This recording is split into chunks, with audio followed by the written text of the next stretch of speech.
लागो तुझे चरणी संसार व्यसनी पडोने दी नामस्मरण घडो संत समागम वावुगाची भ्राम नको देवा मॉनिटरचा द्या पायी तीर्थ यात्रा मुखी राम नाम हाची माझा नेवा सिद्धीने नामस्मरण घडो संत समागम वावुगाची भ्रम नको देवा अनेक मागणे नाही नाही देवा एका जनार्दनी सेवा दृढ दे नामस्मरण घडो संत समागम वावुगाची भ्रम नको देवा परम पुरुष शौर्ये पांडुरंग मुरारी कमल नयन हासम गोपिका चित्तहारी प्रगट निकट शोभे रुक्मिणी रम्यवाणी सदय धवल हासम विठ्ठलं चिंतयामि पांडुरंग करू प्रथम नमन पांडुरंग करू प्रथम नमन पांडुरंग करू प्रथम नमन पांडुरंग करू प्रथम नमन पांडुरंग करू प्रथम नमन पांडुरंग करू प्रथम नमन पांडुरंग करू प्रथम नमन पांडुरंग करू प्रथम नमन दुसरे चरणा संताची दुसरे चरणा संताची दुसरे चरणा संताची दुसरे चरणा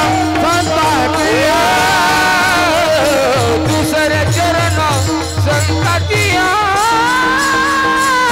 दुसरे चरणा संताची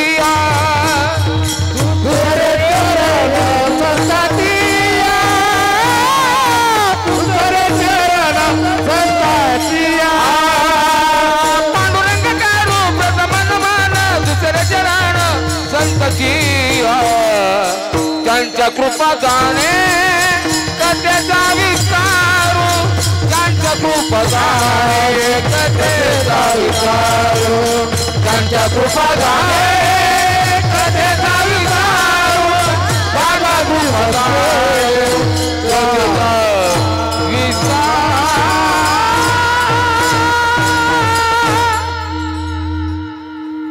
महायोग पीठे तटे भीमरथ्या वरं पुण्डलीकाय धातुं मुनीन्द्रे समागत्य तिष्ठं तमानन्दकन्दं परब्रह्मलिङ्गं भजे पाण्डुरङ्गं कलावज्ञजियोधरार्थावतारं कलङ्काङ्कतेजोधिकामोदिवक्त्रं कलानीशवादापनोदार्हदक्षं समाधिस्थमूर्तिं भजे ज्ञानदैवम् ओम नमो ज्ञानेश्वरा करुणाकरा दयाळा तुमचा अनुग्रह लाधलो पावन झालो चराचरी अविकाराय शुद्ध्याय नित्याय परमात्मने सदैक रूप रूपाय विष्णवे सर्वजिष्णवे यस्य स्मरण मात्रेण जन्म संसार बंधनात् विमुच्यते नमस्तस्मै विष्णवे प्रभ विष्णवे अलंकापुरी पुण्यभूमि पवित्र तिथे नांदतो ज्ञान राजा सुपात्र तया आठविता महापुण्य राशी नमस्कार माझा श्री सद्गुरु संत ज्ञानेश्वरासी. हात जोडले तरी चालतील, फक्त हात जोडा. नमो सद्गुरु तुकया ज्ञान दीपा. नमो सद्गुरु सच्चिदानंद रूपा. नमो सद्गुरु भक्त कल्याण मूर्ती. नमो सद्गुरु भास्करा पूर्ण कीर्ती. जयांचे केली स्मरण होय सगळ विद्येचे अधिकरण. तेची वंदू श्री चरण. श्री गुरूंचे ते नमस्कारोणी आता. मस्तक हे पायावरी. मस्तक हे पायावरिया. वारकरी संतांच्या वारकरी संतांच्या वारकरी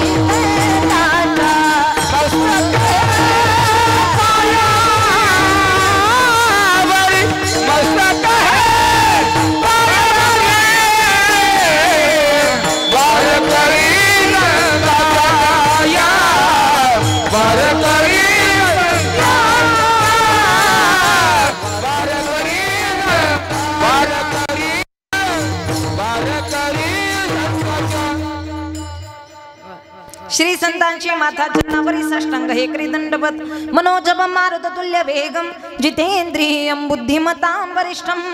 वातात्मजं वानरयुतं मुख्यं श्रीरामदूतं शरणं प्रपद्ये. विठ्ठल विठ्ठल.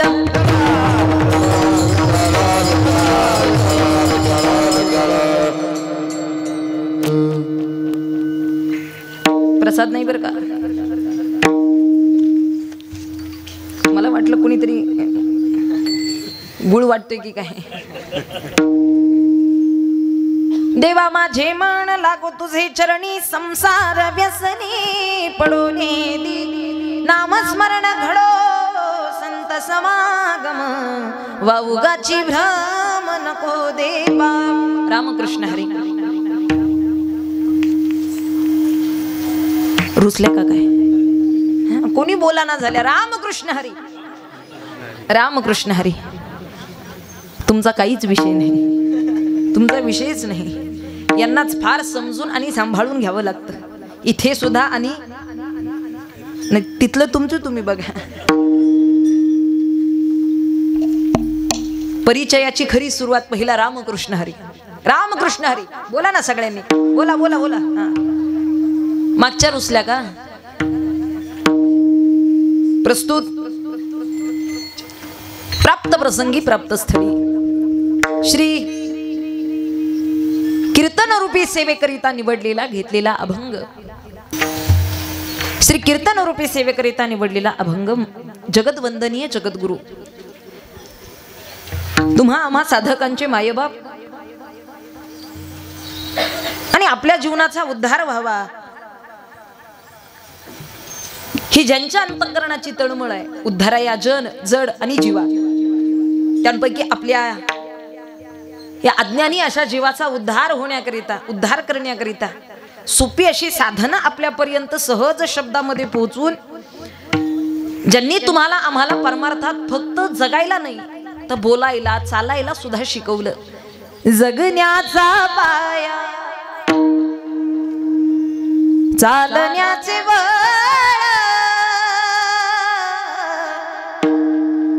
जगण्याचा पाया चालण्याचे बळ.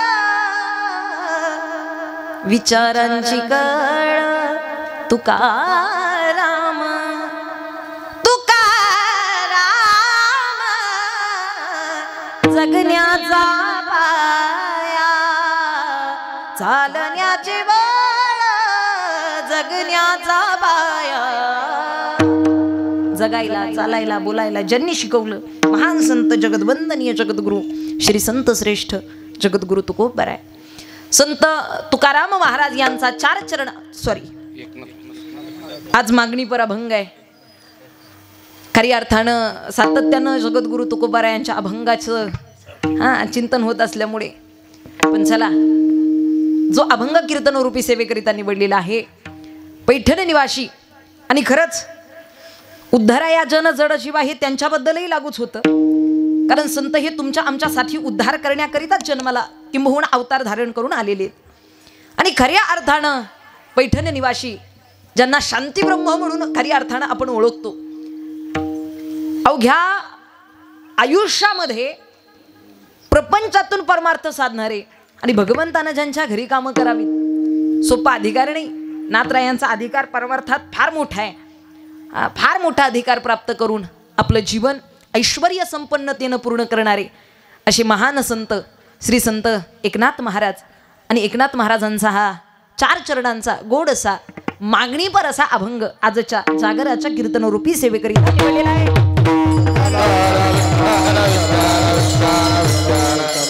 वा वा वा माऊली बाबा वा, हे आम्ही म्हणण्याआधीच तुम्ही वाजवताय. वा,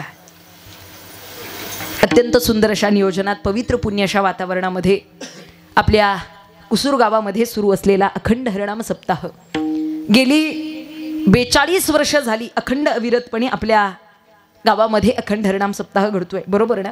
हे असं तरी करा, निदान असं तरी हो म्हणा, नाही म्हणा, निदान तुम्ही तरी सपोर्ट करा.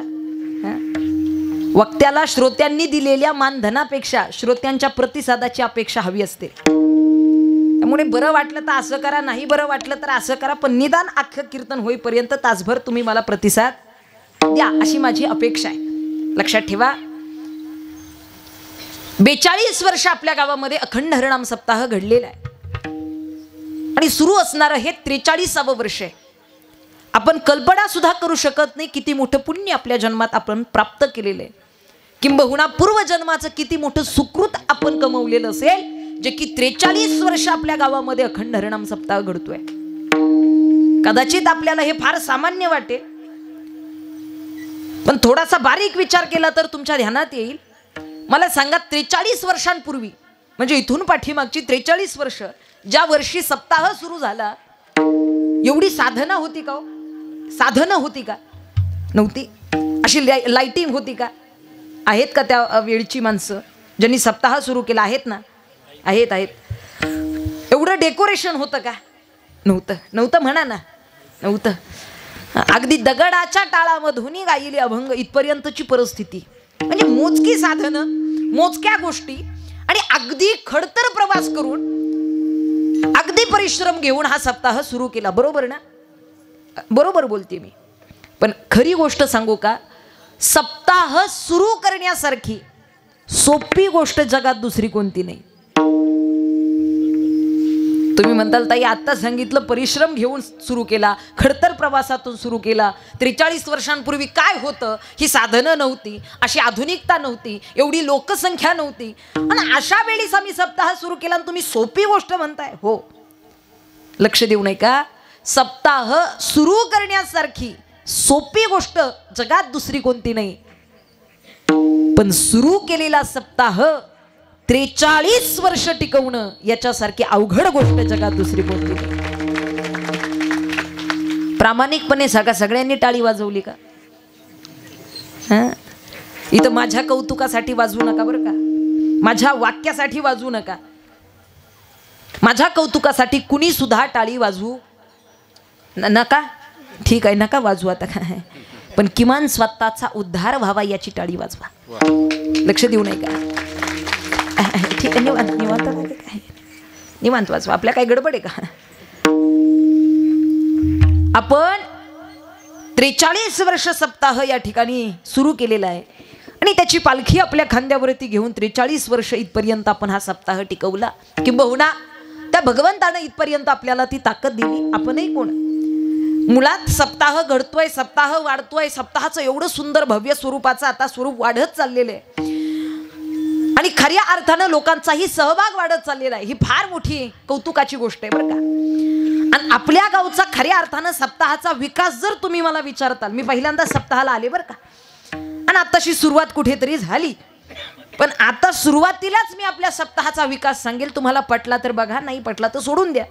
पण किंबहुना आपल्या सप्ताहाचा विकास माझ्या विचारानं काय असेल तर आपल्या सप्ताहाचा विकास जर या वर्षी तुम्ही विचारताल तर इथे वृद्धांसहित तरुणांची सुद्धा तितकीच उपस्थिती लाभलेली हा आपल्या सप्ताहाचा विकास. म्हणजे इथे फक्त वृद्ध वर्ग आलेला आहे, फक्त महिला वर्ग आला असं नाही, लहानांपासून थोरांपर्यंत सगळ्यांची उपस्थिती आहे. गावातला तरुण सुद्धा तितक्याच आनंदानं आणि तितक्याच श्रद्धेनं इथपर्यंत कीर्तनाला येतो आणि भगवत हरिनामाच्या या चिंतनात दंग होतो. हा आपल्या सप्ताहाचा विकास आहे. बाहेर गावी गेल्यानंतर लोकांना सवय राहते, पाहुण्यांना आपल्या गावचा प्रगती विकास विचारण्याची. लक्षात आलं का? विना चालू राहतो ना पहारा, चालू राहतो आपला पहारा. लक्ष देऊ नाही का? बाहेर गावी गेल्यानंतर कोणी जर आपल्या गावचा विकास प्रगती विचारली, आपल्या गावात किती सिमेंट कॉन्क्रीटचे रस्ते तर किती बंगले किती गाड्या आहेत, किती बागायते, हे सांगण्यापेक्षा आपल्या सप्ताहामध्ये आपला तरुण विना घेऊन उभा राहतो. खऱ्या अर्थानं इथे नाही का बघू, इथे नका बघू, ही आपल्या गावचा विकास प्रगती सांगा. तरुणानं विना हातात यावा आणि इथपर्यंत कीर्तना दंग व्हावं. याच्यासारखी प्रगती दुसरी काय असू शकते? हीच प्रगती म्हणा. आणि खऱ्या अर्थानं निश्चित इथपर्यंत आपण सर्वजण फार गोड अशा नियोजनात उपस्थित असताना माझी कीर्तनरूपी सेवा गेली 3-4 वर्षापासून घेण्याचा प्रयत्न चाललेला आहे. आजचे द्या ना पत्रिका. वा, आजचे सौजन्य ज्यांचं या ठिकाणी सेवेकरिता आहे श्री भरत मारुती करे, भैरवनाथ व्हेजिटेबल्स कुसूर. एकदा जोरदार टाळी वाजवा सौजन्य दात्यांसाठी. सातत्यानं दादांचा प्रयत्न होता इथपर्यंत आणण्याचा सेवेचा आणि आज या ठिकाणी निश्चित येण्याचा योग आला. फार मोठा आनंद आहे. आजची संत पंगत सुद्धा फार गोड अशी या ठिकाणी होती. एकदा अन्नदात्यांचं सुद्धा जोरदार टाळीनं स्वागत. कीर्तनात सौजन्य दात्यां अन्नदात्यांचा आभार का मानावेत बरं का? अभिमान म्हणून नाही, अभिमान म्हणून नाही. समाजात अनेक लोकांजवळ पैसा आहे, अनेक लोकांजवळ पद आहे, पण सगळ्यांचंच पद आणि सगळ्यांचाच पैसा अशा धार्मिक कार्याला लागत. काहींच्यांना टॅक्स लागतो, टॅक्स, पण ती बळच्यानं पावती फाडत नाही सप्त्याला.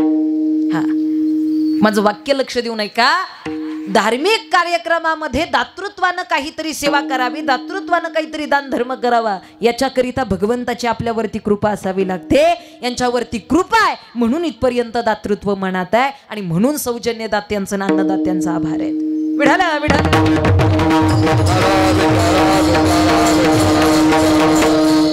देवा माझे मन लागो तुझे चरणी, संसार व्यसनी पडो नेदी, नामस्मरण घडो संत समागम, वाऊगाची भ्रमण को देवा.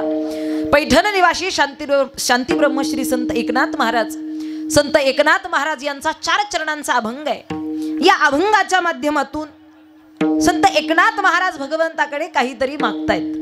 लक्ष देऊ नाही का? मागणी पर अभंग आहे म्हटल्यानंतर साहजिक मागणं हेच त्या अभंगाचं खरी अर्थानं मूळ आहे. मग काय मागतायत याचा विचार आपल्याला करायचा आहे. काय मागतायत? सगळ्यात पहिली गोष्ट, संतांना मागण्याची गरज वाटत. संत हे मागत नाही कारण त्यांची वृत्तीच ती नाहीये. लक्षात आलं का? काही मागावं ही वृत्ती संतांची नाही. संत हे औदार्य संपन्न, दातृत्वानं सगळ्यांना काही देणार आहेत. मागण्याची वृत्ती मात्र त्यांची नाही. तुम्ही आम्ही मागू शकतो, संत मागत नाही. लक्षात ठेवा. तुम्ही म्हणताल ताई संत मागत नाही, पण एवढे मागणी पर अभंग खोटे आहेत का? आणि मुळात आजचा निवडलेला अभंग सुद्धा खोटा आहे का? मागणी पर अभंगही खोटे नाहीत आणि आजचा अभंगही खोटा नाही. संत मागत नाही, त्यांचा स्वभाव नाही, पण संतांना मागावं लागतं. याच्या पाठीमागे काहीतरी कारण आहेत. संत मागतात कोणत्या कारणानं? किंवा तुम्ही आम्ही जरी सामान्यतेने असलो, काहीतरी कारण असल्याशिवाय आपण मागत, उगाच आपण कुणाकडे काही असं मागत नाही. काहीतरी पाठीमागे कारण असावं लागतं. सगळ्यात पहिलं कारण आहे गरज. मागणीचं सगळ्यात पहिलं कारण, महिला मंडळ ऐकताय ना? तुम्ही अजूनही रुसल्यासारख्याच का दिसता मला? अहो दिवाळीचा शीन गेला नाही की काय? झाली आता भाऊबीज झाली, सगळं झालं ना. त्या अजूनही साडी चांगली मिळाली नाही म्हणून टेन्शन मध्ये. पाडव्याची म्हणते मी. इकडे लक्ष देऊ नाही का? संत मागतात त्याचं सगळ्यात पहिलं कारण आहे कुणाची तरी गरज. गरजेकरिता गरजेपोटी संत मागतात, स्वभाव बदलतात. संतांचा मूळ स्वभाव मागण्याचा नाहीये, पण संत स्वभाव सुद्धा बदलतात. कुणाची तरी गरज पाहता संत स्वभाव बदलतात. नाथरायांचं एक उदाहरण फार सुंदर आहे. नाथरायांच्या घरी किंबहुना गावामध्ये पैठणमध्ये एक ब्राह्मण आले. त्यांना पैशाची फार मोठी गरज होती, आर्थिक गरज होती. आणि त्या ठिकाणी ते गावामध्ये फिरत असताना काही टवाळखोरी मुलं बसली होती.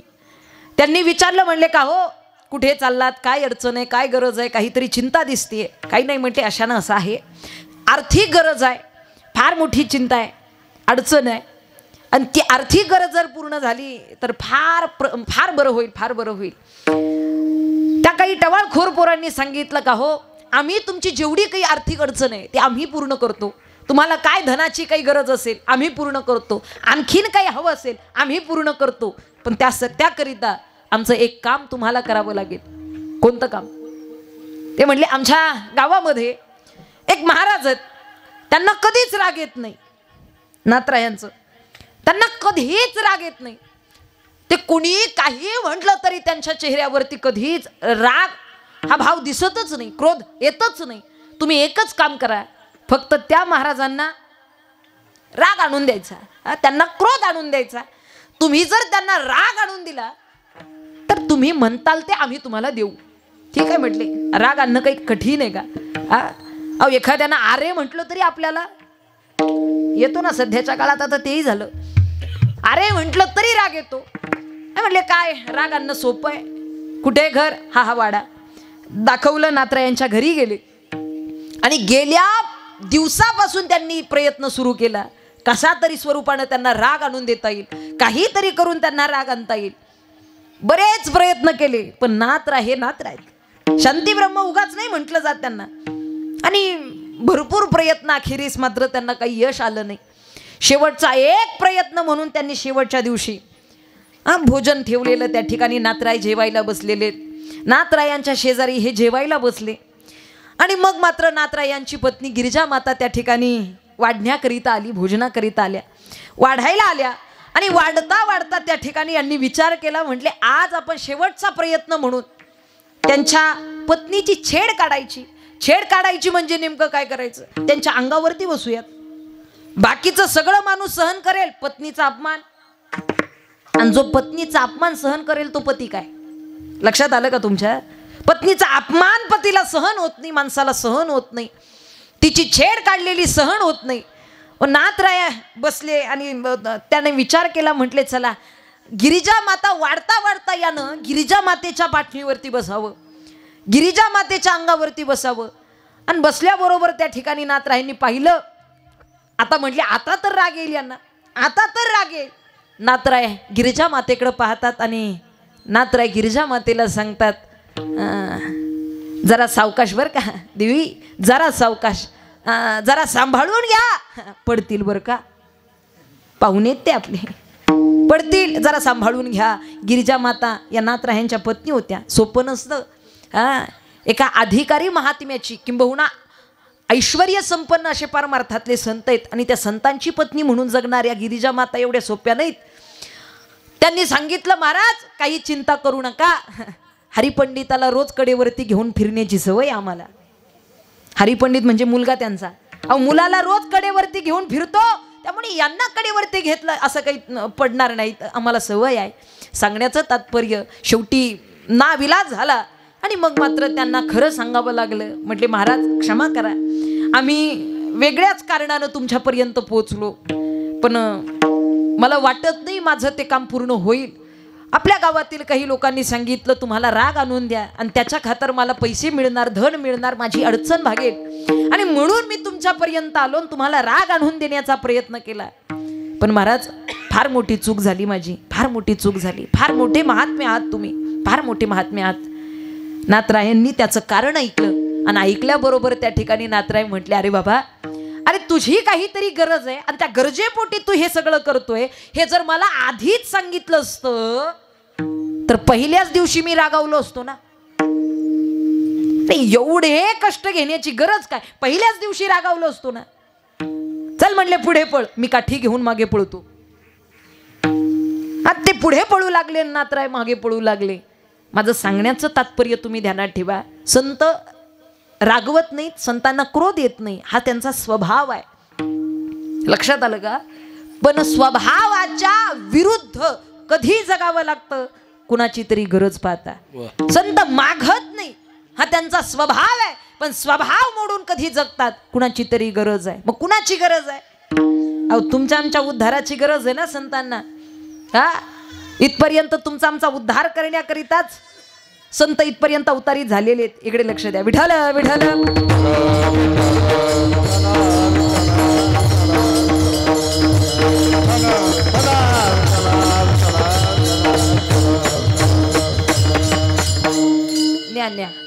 न्या घेऊन थोडं बाजूला घ्या. जगाच्या कल्याणा संतांच्या विभूती लक्ष देऊ नये का? संत हे तुमच्या आमच्या उद्धाराकरिता अवतार तुम्हा दराया कारण, अवतार तुम्हा दराया कारण, अवतार तुम्हा दराया कारण, अवतार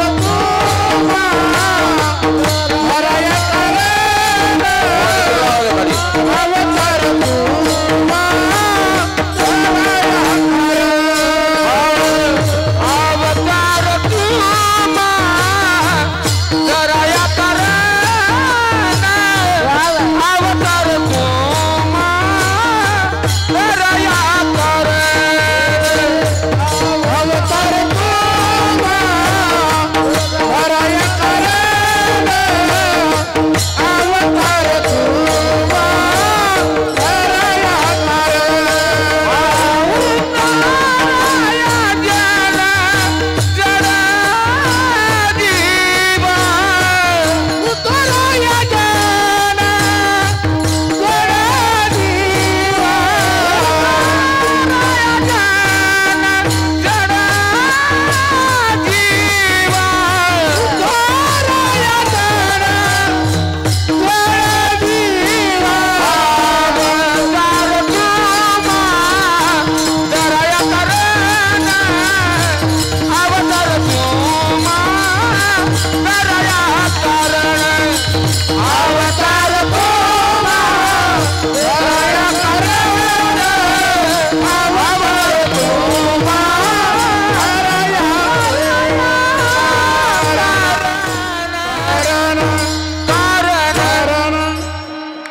मोकळ्या मनानं टाळी वाजवा. मोकळ्या मनानं हे बा, मोकळ्या मनानं टाळी वाजवली ना, हार टाट्या की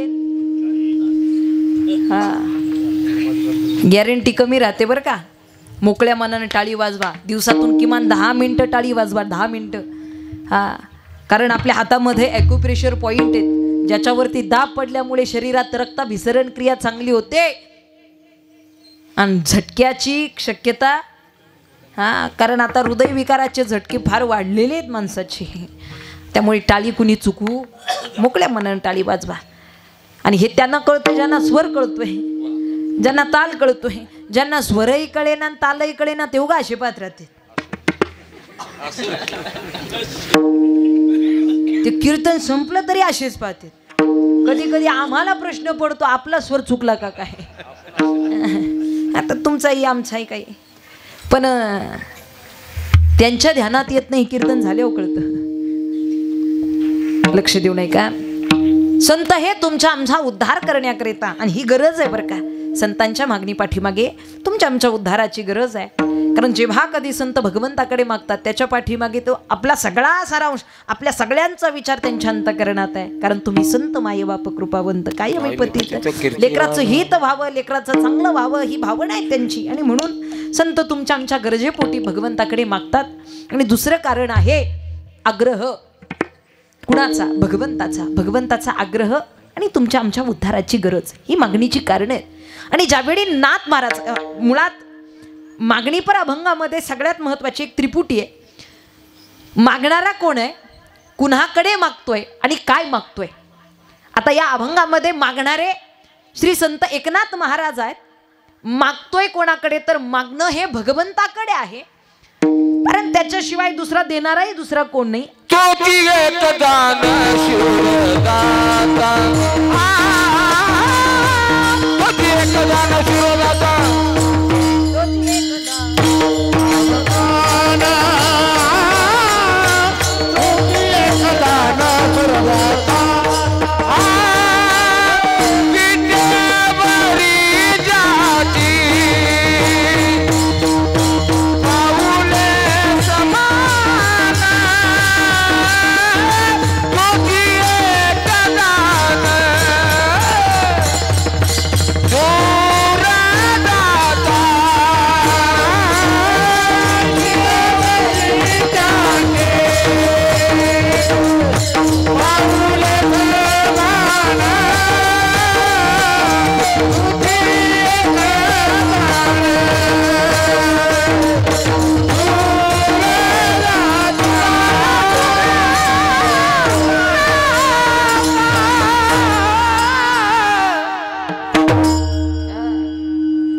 खरी अर्थानं माहित आहे त्याच्याशिवाय एवढं औदार्य कोणाकडे असू शकतं. तुम्ही आम्ही तर नाही एवढ्या औदार्यानं काही देऊ शकत. मुळात आपलं देणं ही फार एखाद्या वरती फार मोठा उपकार केल्यासारखं आहे. 10 रुपये कोणाला द्यावेत तरी माणूस त्याच्यासाठी व्याज लावून देतो आणि पुन्हा पुन्हा त्याची आठवण करून देतो. आम्ही तुम्हाला हे दिलं होतं बरं का, आम्ही तुम्हाला हे दिलं होतं बरं का. आपण देतो पण आपल्या देण्यात आणि भगवंताच्या देण्यात फार मोठा लांबचा फरक आहे. संत एकनाथ महाराज मागतायत, मागणारा कोण आहेत? संत एकनाथ महाराज आहेत. कोणाकडे मागतायत? परमेश्वराकडे, भगवंताकडे, पंढरीश पांडुरंग परमात्म्याकडे मागतायत. आणि मागणी काय आहे हा तिसरा भाग आहे की मागतात काय हे फार महत्वाचं आहे. कारण संत हे लौकिक साधन किंवा लौकिक सुखाची मागणी नाही करत. अलौकिक असं सुख प्राप्त होण्याकरिता संतांची मनात अंतकरणामध्ये तळमळ हीच आहे की आमच्या जीवनामध्ये अलौकिक असं सुख समाधान आम्हाला प्राप्त झालं पाहिजे. आणि ते बाकीच्या प्रापंचिक लौकिक साधनातून मिळणारच नाही. ते आम्हाला मिळेल ते मिळेल फक्त आणि फक्त भगवत चरणांवरतीच. का? कारण त्याच्याशिवाय तिथे समाधान दुसरं कुठे पाहू शकत नाही. समचरण दृष्टी विटेवरी साजिरी तेथे माझे हरी. आम्हाला खऱ्या शाश्वत सुखाची आणि शाश्वत समाधानाची अपेक्षा आहे ना, मग ते जगाकडे पाहून मिळणार नाही. आणि संतांनी हेच मागावं की आम्हाला अलौकिक असं सुख भगवत चरणांवरती प्राप्त होतं. तुका मने काही न मागो अनिक तुका मने काही न मागो अनिक मने काही न मागो अनिक तुका मने काही न मागो अनिक तुझे पायी सुख सर्व तुझे पायी सुख सर्व आहे. कोण तुझे रूप कोण तुझे नाम कोण तुझे रूप नाम हे तुझे पायी सुख सर्व आहे. तुझे पायी सुख सर्व आहे. कोण तुझे रूप कोण तुझे नाम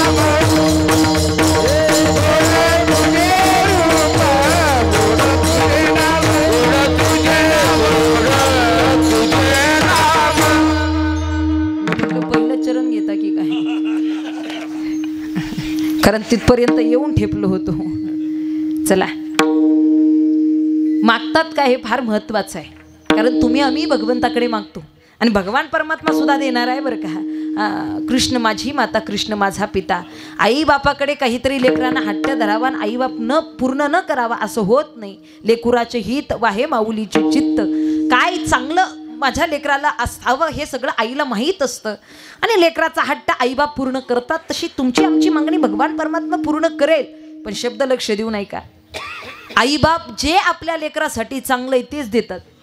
उगच काहीही मागितलं आणि काहीही दिलं असं होतं का?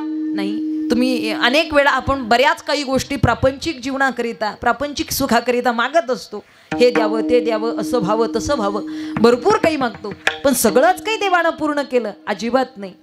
जे आपल्यासाठी चांगलं आहे ते देणारा भगवान परमात्मा आहे. आपल्यासाठी जे चांगले काही प्रसंगी पूर्ण झालं नाही, मागणी पूर्ण झाली नाही म्हणून नाराज होऊन देवाला नावं ठेवूनही निघून जाणारी आहेत. वाटेलच ही करीसी देवा कोण करी रे तुझा हेवा.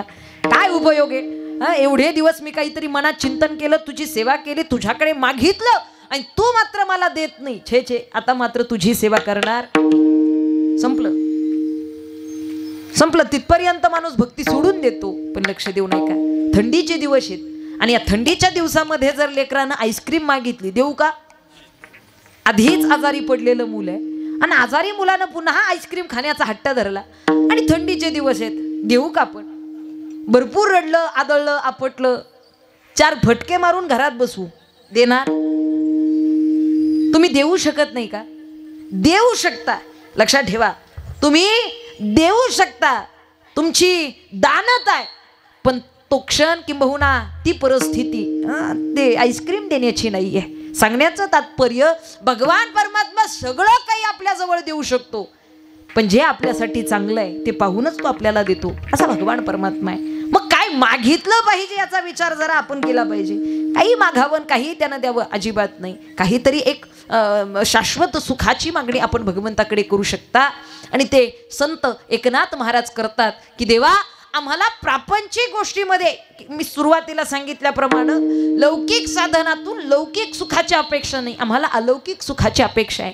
आणि ते अलौकिक सुख आम्हाला जगात दुसरं कुठेच दिसत नाही, ते दिसतं फक्त आणि फक्त तुझ्या चरणांपाशी. आणि आम्हाला आयुष्यभर तुझी सेवा करायची आहे. लक्षात ठेवा, संत हेच ठरवून आलेले आहेत. घालीन लोटांगण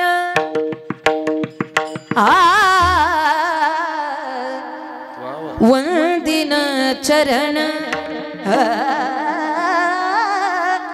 घालीन लोटांगण वंदिन चरण.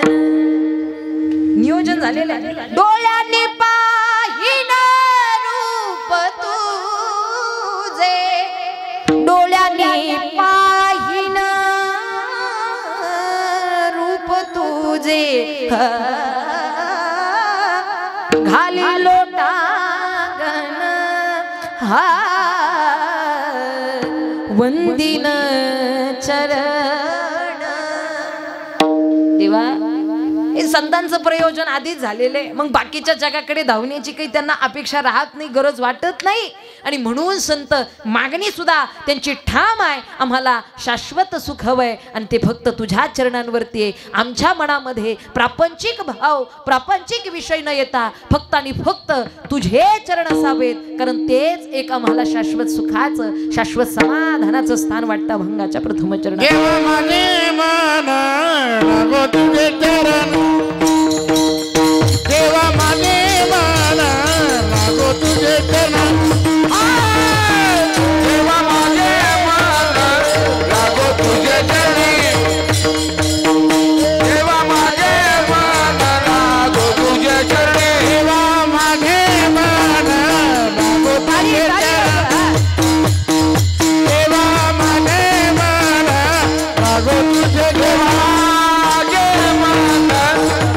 तुझे चरणी, देवा माझे मन लागो तुझे चरणी.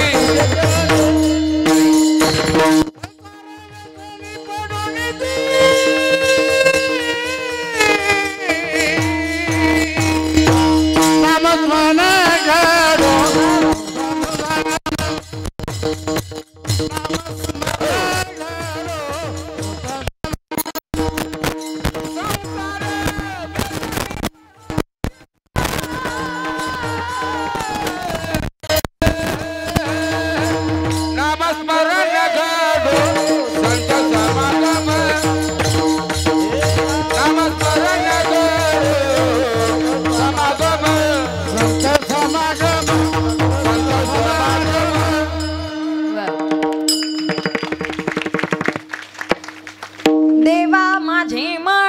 लागो तुझे चरणी. तेव्हा मुळात मनच का म्हटलं, बाकीची इंद्रिया, बाकीचे अवयव का नाही तिथपर्यंत लागावेत म्हटली? कारण मन हा इंद्रियांचा राजा आहे. लक्षात आलं का? मन जर आपल्याला कंट्रोल करता आलं तर बाकीचे सगळे अवयव, सगळी इंद्रिय आपल्याला ताब्यात ठेवता येतील. एका घरासमोर एक फार मोठ्या म्हणजे चावणारं कुत्रं म्हणा आपण पाठी लिहित असतो कुत्र्यापासून सावध राहा. अशा स्वरूपाने एक कुत्र बांधलेलं होतं आणि येणाऱ्या जाणाऱ्यावरती ते भुंकायचं. एक अनोळखी व्यक्ती, अनोळखा पाहुणा त्या रस्त्यावरून निघाला आणि त्या पाहुण्याला पाहिल्याबरोबर हे कुत्र त्याच्यावरती धावून जाऊ लागलं. आणि धावून जात असताना मात्र त्या पाहुण्यानं काय केलं, आपण काय करतो, कुत्रच रांगावरती येत असेल आपण काय केलं, काय कराल, दगड घेणार आणि वा वा हेच करणार. पाहुण्यानं तेच केलं, दगड घेतला आणि कुत्र्यावरती मारला. ते कुत्र्यानं शांत होण्याआधी जास्ती त्या ठिकाणी त्याच्या अंगावरती जाऊ लागलं, जास्तच धावू लागलं.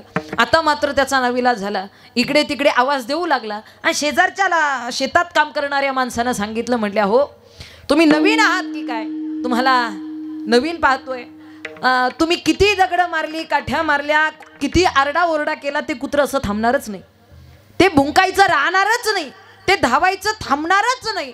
ते थांबेल कशानं, ज्यावेळी तुम्ही त्याच्या मालकाला आवाज देताल आणि त्याच्या मालकाचा जर त्याच्या कानावरती आवाज गेला तरच ते कुत्र, तरच ते भुंकायचं धावायचं थांबेल, त्याशिवाय ते थांबणार नाही, कुणालाच ऐकणार नाही. आणि मग मात्र त्यानं त्या मालकाला आवाज दिला आणि तो मालक बाहेर आला. जसा मालकाचा आवाज त्या कुत्र्याच्या कानावरती पडला तसं ते कुत्र शांत झालं. माझं उदाहरण थोडं तुम्ही लक्ष देऊ नये का. श्वान स्वरूप असणारी ही अवयव इंद्रिय ही कुत्रीचे श्वान स्वरूप आहेत आणि याचा मालक म्हणजे हे मन आहे. मन लक्षात आलं का. डोळ्यांना चांगलं पाहायचं पण नाही पाहत, ते कुठेतरी भटकतं आणि काहीतरी विचित्र पाहून आपल्या जीवनात हानी करून घेतं. कानाला चांगलं ऐकायचंय, नाही ऐकत. कीर्तन ऐकायचं म्हटलं तर ते 2 तासात कंटाळून जातं. पण दिवसभर गावात भांडणं चालू असू द्या, ते हालत नाही बरं का. अहो 3-3 तासाचा पिक्चर पापणी न लावता पाहते, झुकेगा नाही. मग त्याला मात्र कंटाळा वाटत नाही. ही श्वान रूपी इंद्रिय इतकी धावत चाललेली आहेत सैरावैरा. हाताला टाळी वाजवायची आहे, नाही वाटत वाजवू, पण एखाद्याला मारायचं म्हटलं तर ते सकाळपासून म्हणतं माझा हात जरा खाचतोय बरं का, कुणाला तरी मारायचं. या पायांना भगवत तीर्थक्षेत्रावरती जायचंय, नाही जात. पण वाईट ठिकाणी जायला मात्र ते थांबत नाही. सांगण्याचं तात्पर्य श्वान स्वरूप इंद्रिय अशा वेगवेगळ्या विषयांकडे धावत निघालेली आहेत आणि यांना थांबवायचं असेल तर मन इंद्रियांचा राजा अशा स्वरूपानं या मनाला म्हणजे या मालकाला, मालक आहे ना, हा राजा आहे ना, या राजाला सांगावं लागेल, या मालकाला सांगावं लागेल, तेव्हा तो आपले श्वान स्वरूप कुत्री या अवयवांना आवळेल, जरा धीर देईल. सांगण्याचं तात्पर्य हे मन कंट्रोल करतं आणि हे मन या भगवत चरणांवरती असेल मग मात्र खऱ्या अर्थानं याला दुसरं कुणीच हलवू शकत नाही. बाकी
परमार्थाने भगवत चरणांवरती. आणि मुळात प्रपंचाकरिता तन महत्वाचं आहे, पण परमार्थाकरिता बोला बोला तुम्ही बोला आता जरा, तुम्ही जरा फ्रेश व्हा.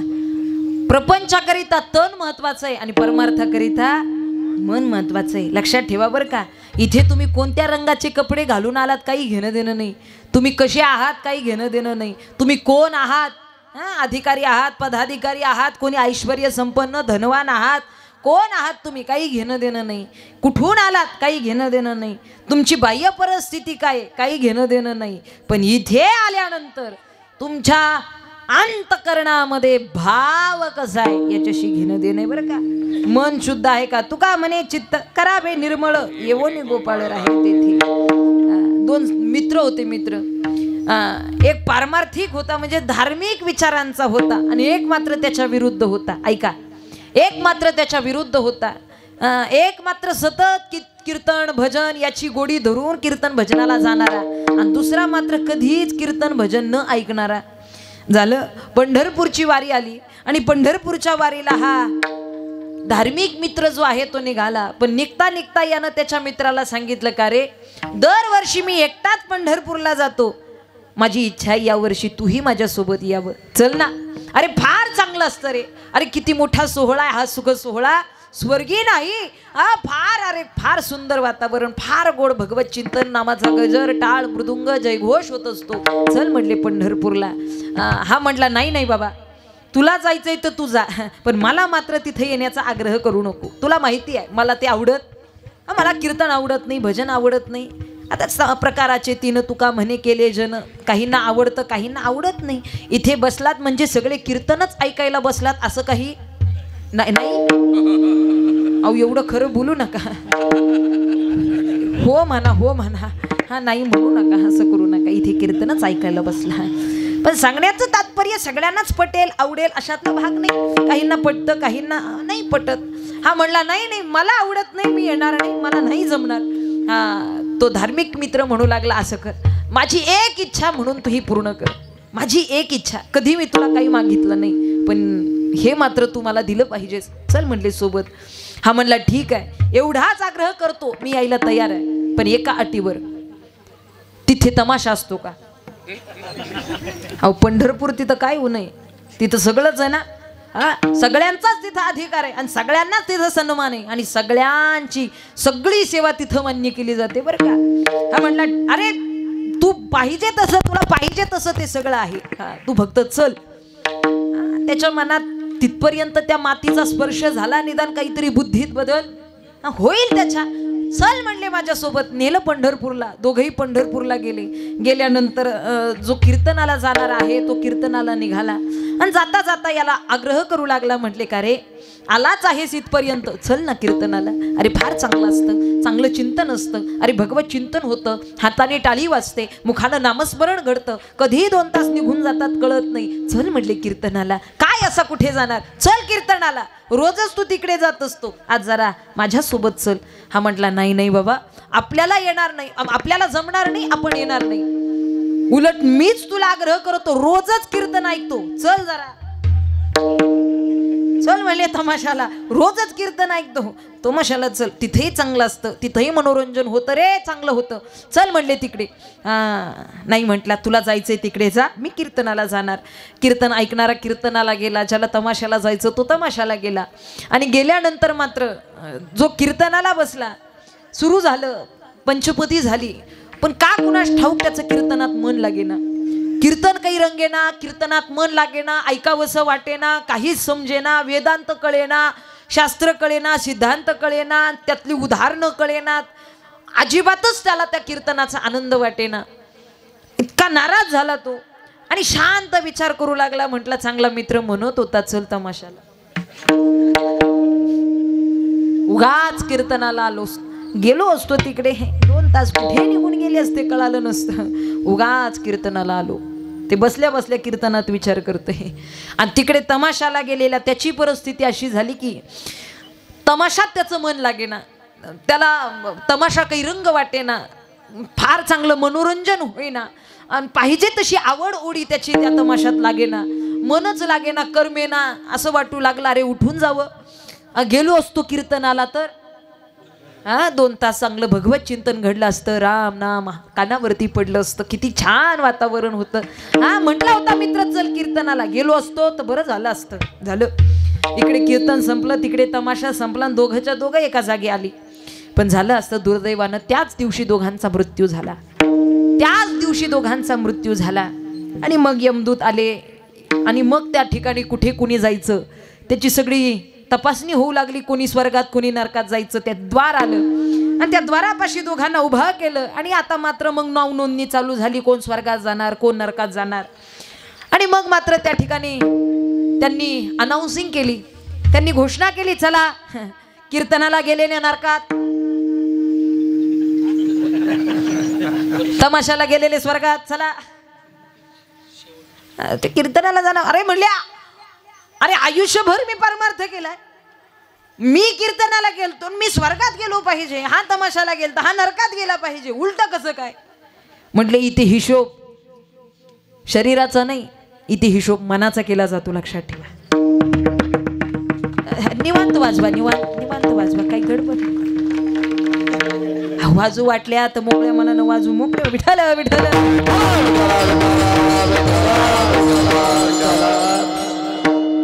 आपलं मन शुद्ध पाहिजे हो. सध्याच्या काळात माणसानं सगळं निर्मळ केले, पण या मनामध्ये इतकी घाण साचून ठेवलेली आहे. म्हणून तर सध्याच्या काळात हार्ट ब्लॉक होऊ लागलेले आहेत आणि हार्ट सर्जरी जास्त वाढलेले आहेत. हार्ट सर्जरी जास्त वाढलेले आहेत. हृदयाचं ऑपरेशन करण्याची जास्त गरज सध्याच्या काळात आहे.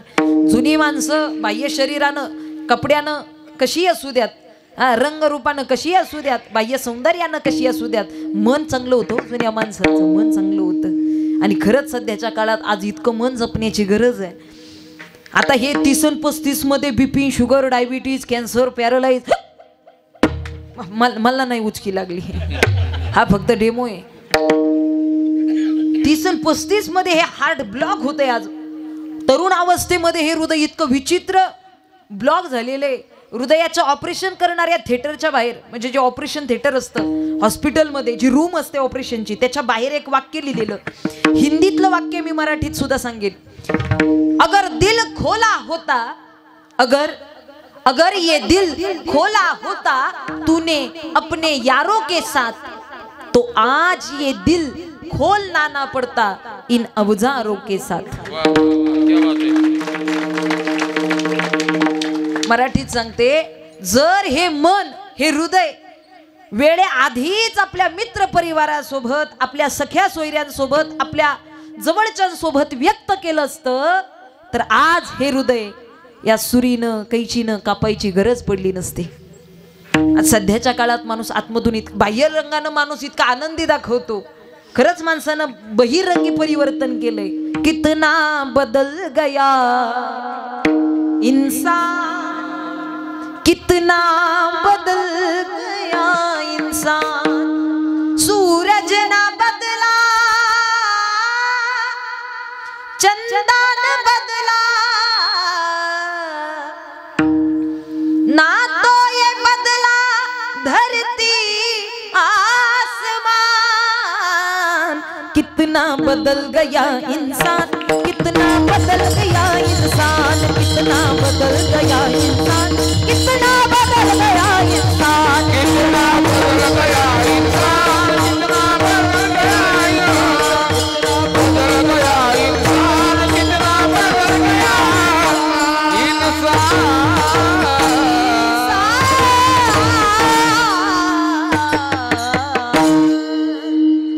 कितना बदल गया इंसान, इतना कितना इतना. आता बदलला तो काही कमी बदलला का? सांगण्याचं तात्पर्य, परमार्थात मन महत्वाचं आहे. हे मनच भगवंताच्या चरणावरती. देवा माझे मन लागो तुझे चरणी, जगाच्या 1000 वेळा पाया पडा, उद्धार नाही. भगवंताच्या एकदा दर्शनाचा लाभ घ्या, जीवाचं कल्याण झाल्याशिवाय राहणार नाही. प्रभू बिन कोण कुणाचा वाली, प्रभू बिन कोण कुणाचा वाली, कोण कुणाचा चाकर मालक,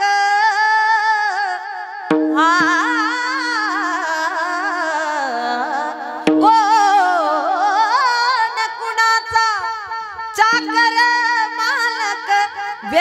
घरची भाषण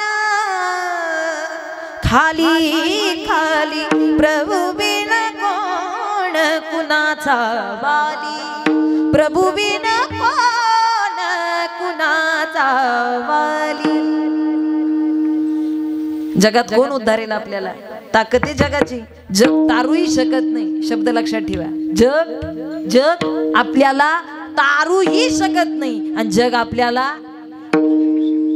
मारूही शकत नाही पण उगाच माणूस म्हणतो यानं माझं वाटोळं केलं यानं माझं चांगलं केलं अहो त्यानं माझं वाईट केलं यानं माझं चांगलं केलं संबंध काय जगाचा वाचून देते घेते अनेक निभ्रांत नाही सम्यक तेथे कर्मची फलसूचक मनुष्य लोकी जे जयाचे कर्मसूत्र मांडून ठेविले स्वतंत्र तो त्याची गतीसी पात्र होण्याची लागे जीवनात तुमच्या जी कोणती अवस्था प्राप्त होत असे ती तुमच्या कर्मावरती तुमच्या विचारांवरती अवलंबून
खरी अर्थानं विनंती आहे आपल्या कर्मावरती विश्वास ठेवा आपल्या विचारांमध्ये चांगलेपणा ठेवा कारण सध्याच्या काळात कीर्तनात बसलं तरी गप्प बसत नाही माणूस इतक्या विचित्र भावनेनं मन भरलेलं आहे हिच्या असं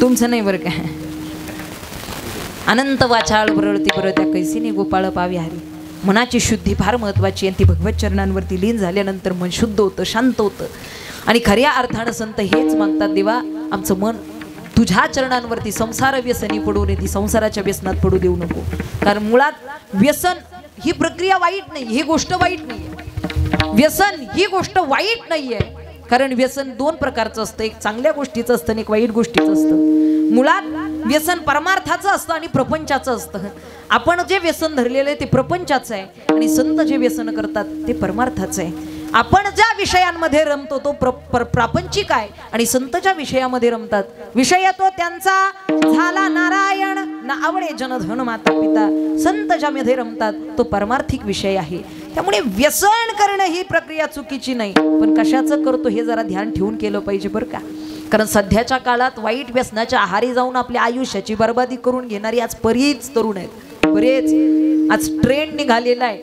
आणि जशा पद्धतीचा ट्रेंड असेल तशा पद्धतीचा आपण स्वीकार करतो एवढ्या पटकन परिवर्तन करून घेतो माझी विनंती आहे बाकीच्या सगळ्या गोष्टीत तुम्ही बदल घडवा पण खऱ्या अर्थानं वाईट व्यसनांच्या आहारी कधी पडू नका कारण वाईट व्यसन जीवनाची हानी करून खऱ्या अर्थानं आपलं आयुष्य उद्ध्वस्त करून आपल्या आई वडिलांच्या जीवनामध्ये दुःख देऊन जाणारी आहेत अशी कितीतरी तरुण आहेत आई वडील रडतात, रोज रडतायत रोज.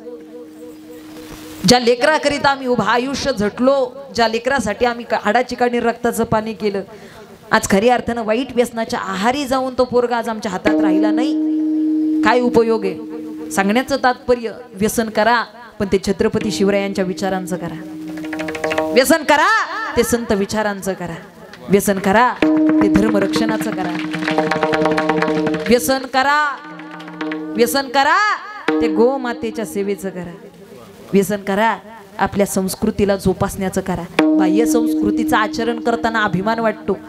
माझी विनंती आहे, आपण आपल्या संस्कृतीचा आदर आणि अभिमान बाळगला पाहिजे. हे सुद्धा व्यसन आहे. भगवत चिंतन करणं हे सुद्धा व्यसन आहे. आणि हे चांगल्या म्हणजे अनेकांना लागत नाही, पण आपल्याला लागावं. आपण याचंच व्यसन अंतकरणामध्ये धरावं. आणि संत सांगतात आम्हाला प्रापंचिक व्यसनामध्ये पडू नकोस, संसार व्यसनी पडू नये दे.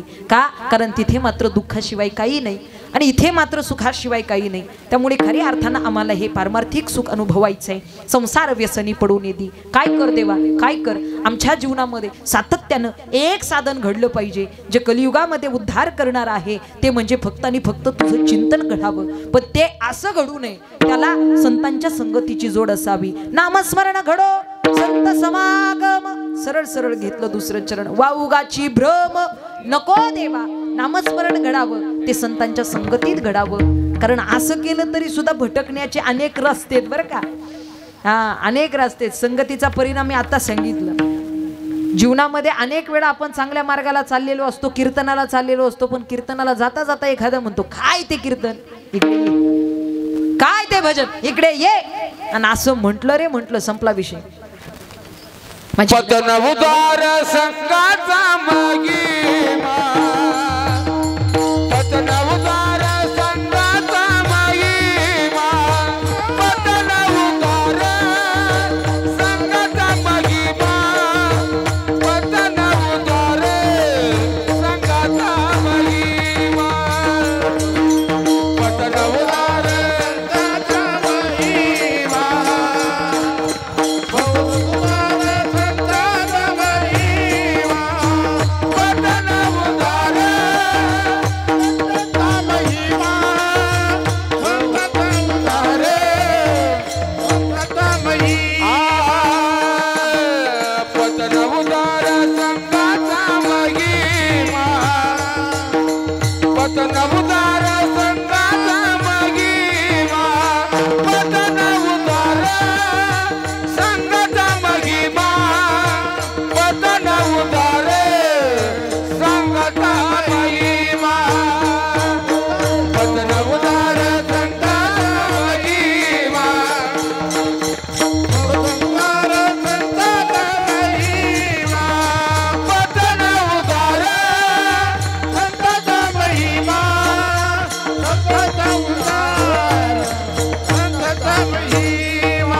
आपलं जीवन हे भगवत चरणांवरती लागावं यासाठी चांगल्या विचारांची संगत धरा. संत संगतीचा परिणाम फार मोठा आहे आणि संतांनी तुमच्या आमच्या जीवनात सुद्धा आणि मुळात संत संगतीचा लाभ, संत संगतीचा परिणाम आपल्याला सांगायचा. आता उदाहरण फार मोठे किंबहुना अनेक उदाहरणे. वाल्मिक ऋषींचं उदाहरण आपल्या डोळ्यांसमोर आणा. फार मोठा विस्तार मला आता करायला वेळ तितका राहिला नाही बरं का. त्यामुळे वाल्मिक ऋषींना वाल्या कोळी, सुरुवातीचा वाल्या कोळी, ज्यांना अनेक मोठमोठे त्या ठिकाणी हत्या करून अनेक मोठं पाप आपल्या जीवनामध्ये केलं, पण नारद मुनींची एक संगत किती क्षणाची, फार आधीची संगत होती का? नारद महर्षी फार आधी भेटले का? नाही नाही, एक क्षण भेट झाली, एक क्षण. आणि एक क्षण भेट, एक क्षणाची भेट जीवनामध्ये काय करू शकते संतांची, तर वाल्ह्या कोळ्याचा वाल्मिक ऋषी करू शकते ही ताकद फक्त आणि मुळात आपल्या सगळ्यांना ते सगळं ज्ञात आहे. आपल्याला रामायण म्हणजे वाल्मिक ऋषींनी मग ते रामा आधी रामायण करावं, ही ताकद कशाची आहे? ही ताकद भगवत चिंतनासोबतच संत संगतीची, हे आपल्या लक्षात ठेवावं लागेल. संत संगतीचा परिणाम घडतो काय, आणि आपल्याला जर खऱ्या अर्थानं रामायण चिंतन श्रवण करायचं असेल तर आधी आपल्याला खऱ्या अर्थानं संत संगत घडली पाहिजे. तो विचार तरी निदान आपल्यापर्यंत आला पाहिजे. संत संगत घडणंही फार शक्य नाही, फार फार दुर्लभ आहे. पण त्याच्यात आपण जर त्यांचा विचारांची संगत जरी धरली तरी फार मोठं होईल. खऱ्या अर्थानं आपल्या जीवनाचा पारमार्थिक विकास घडेल. संत संगतीचा परिणाम सांगत असताना, लाभ सांगत असताना संत एकनाथ महाराज मागणी करतात, आम्हाला भगवंताचं चिंतन घडावं, नामस्मरण घडावं, रामनाम आमच्या मुखात यावं, पण संत संगतीच्या माध्यमातून यावं. नामस्मरण घडो, संत समागम, वाऊगाची भ्रम नको देवा. इतर भ्रम आमच्या अंतकरणामध्ये, आमच्या विचारांमध्ये यायला नकोत. का? कारण बाकीचे विषय मात्र आम्हाला खऱ्या अर्थानं दुःखच देतात. फक्त आणि फक्त याच जो पंथ आम्ही धरलेला आहे, जो मार्ग आम्ही धरलेला आहे आणि जो नेम आम्ही आखलेला आहे, त्याच नेमाचं आचरण आमच्या जीवनामध्ये घडलं पाहिजे बरं का. संत हे नियमाचं जीवन जगतात आणि नियमांचं पालनही करतात. हा नियम आखून त्यांचं जीवन आहे. हाची नेम आता न फिरे माघारी, हाची नेम आता न फिरे माघारी, बैसले शेजारी, बैसले शेजारी गोविंदाचे, हाची नेम आता न फिरे माघारी, हाची नेम आता न फिरे माघारी. देवा हा नियम आमचा आता कुठे ढळू देऊ नको. जो नियम आम्ही ठरवलेला आहे, आम्हाला जो मार्ग आम्ही जीवनामध्ये धरलेला आहे, त्या मार्गाचं अनुकरण, ते आचरण झालं पाहिजे. आणि त्याच मार्गाचं आचरण आम्हाला करायचंय. काय, कोणता मार्ग, कोणता नियम संतांनी त्यांच्या जीवनात धरलेला आहे, तर खऱ्या अर्थानं दिलेल्या इंद्रियातून पायानं तीर्थक्षेत्राचं भ्रमण करणं, हाताने त्याच्या नावाची टाळी वाजवणं, मुखानं त्याचं चिंतन करणं, हा आमच्या जीवनातला नेहमी अभंगाच्या तिसऱ्या पायी तीर्थयात्रा, मुखी राम नाम, हाची माझा नेम सिद्धी नाही. सरळ सरळ अभंगाचं चरण घेतलं. भगवंताच्या तीर्थक्षेत्राचं भ्रमण, पायानं तीर्थक्षेत्राचं भ्रमण घडावं, हातानं टाळी वाजवावी, मुखानं रामनाम आमच्या यावं, आणि खऱ्या अर्थानं इथपर्यंत हाच नेम. तूच सिद्धीला पोहोचू शको देवा, तूच सिद्धीला पोहोचव. जगात दुसऱ्या कोणात ही ताकद नाही आमचा नेम पूर्णत्वाला नेण्याची. अशा स्वरूपाची मागणी श्री संत एकनाथ महाराज भगवंताकडे करत असताना आपल्यालाही याची जाणीव करून देतात की आपण याच दृष्टिकोनातून, याच विचारानं आपण भगवंताकडे मागितलं पाहिजे. पण त्याच्या आधी आपल्याला अधिकार प्राप्त झाला पाहिजे, आणि तो अधिकार भगवत चिंतनातून मिळतो. हातानं टाळी, मुखाने भजन. विठ्ठल दादा माहुर माझ गा, निर्गुण निराकार दादा माहुर माझ गा. शकून सांगावया आले ग बाई माझं नाव, शकून सांगावया आले ग बाई माझं नाव, शकून सांगावया आले ग बाई माझं नाव, शकून सांगावया आले ग बाई माझं नाव. सर्वांच्या हाताला टाळी वाजली पाहिजे. निर्गुण निराकार दादा माहुर माझं गाव, निर्गुण निराकार दादा माहुर माझं गाव. शकून शकून शकून शकून शकून सांगावया आले ग बाई माझं नाव, शकून सांगावया आले ग बाई माझं नाव, शकून सांगावया आले ग बाई माझं नाव, शकून सांगावया आले ग बाई माझं नाव. नाथराय या भारुडात या कलियुगाचं वर्ण एक जण पृथ्वीवरी दादा एक विपरीत होईल, भावा आणि बहिणी दोघा जणाचा विवाह लागेल. 5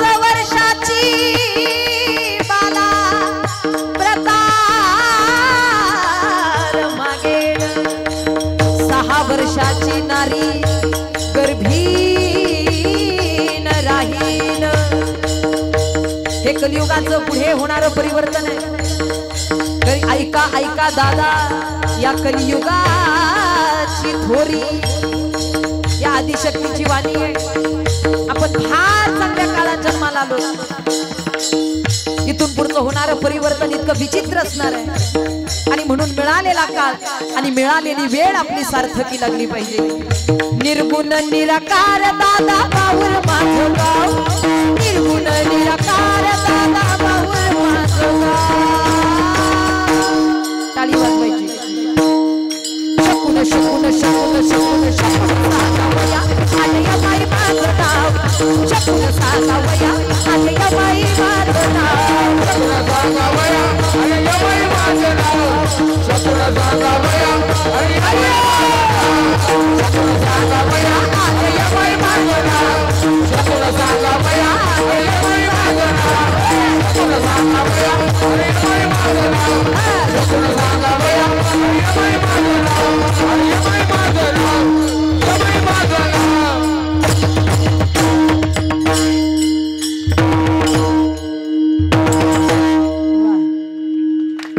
चालू द्या. 11:30 पर्यंत टेन्शन नाही. आज जागरे मीही सुद्धा एवढा वेळ घेणार नाही. पण सुरुवातीला चालू करायला थोडा वेळ झाला म्हणून 10 मिनिटं गेली बरं का जास्त. वा. एक म्हणते जेजुरी म्हणा, एक म्हणते कधी लागेल म्हणा, पण आता वेळच तेवढा उरला नाही हो. उद्या सकाळ मला सोलापूर गाठायचंय, त्यामुळे फार जास्त वेळ नाही राहिला. या ठिकाणी लवकरात लवकर आपली भक्ती आणि आपला परमार्थ पूर्णत्वाला न्या. संतांनी आणि असा फार दुर्लभ आहे. बहुनान जन्म नामन ते ज्ञानवानवा प्रभते ते वासुदेव सर्वमितीन समहात्मा सुदुर्लभ. अनेक जन्मांच्या अंती एक भगवत चिंतन कळेल, भगवत प्राप्ती घडेल असा कोणीतरी दुर्लभ आहे. आपल्याला हे साधन हातात आलेलं आहे. आपण प्रयत्न करणं आपलं काम आहे आणि खऱ्या अर्थानं प्रामाणिकपणे आपला परमार्थ पूर्णत्वाला न्या. हा, ताकात लोणी असेल तर चालेल, लोण्यात ताक नसावं. शब्द लक्षात ठेवा. ताकात लोणी असेल, लोण्यात ताक नसावं. कोळशात हिरा असेल तर चालेल, पण हिऱ्यात कोळसा नसावा. पाण्यात नाव असेल चालेल, नावेत पाणी नसावं. राजकारणात परमार्थ केला तरी चालेल, पण परमार्थात कधी राजकारण नसावं. लक्षात ठेवा. इथे शुद्धता ठेवा आणि लवकरात लवकर तुझा ना भरोसा ना माझा भरोसा. जग हे कुणाचे सांग भल्या मानसा, असो चूल माती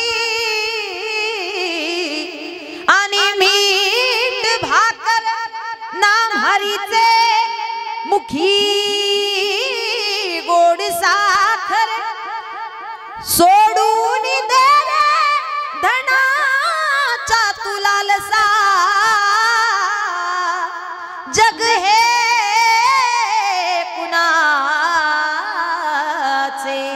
सांग भल्या मानसा. कधी लागेल कधी लागेल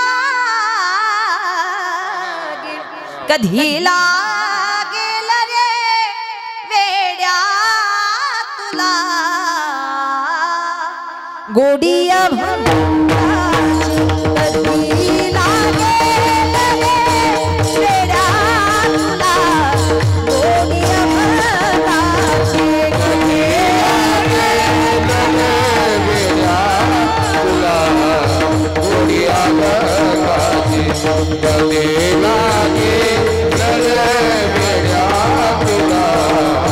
गोडिया भंगाची.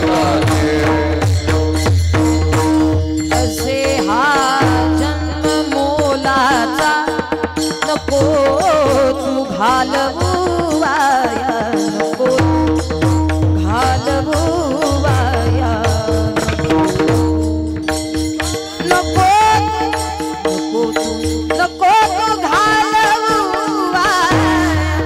सदा गारे सदा गारे सदा गारे उपाडी तू सकाळी त्याची रे राशी. कधी लागेल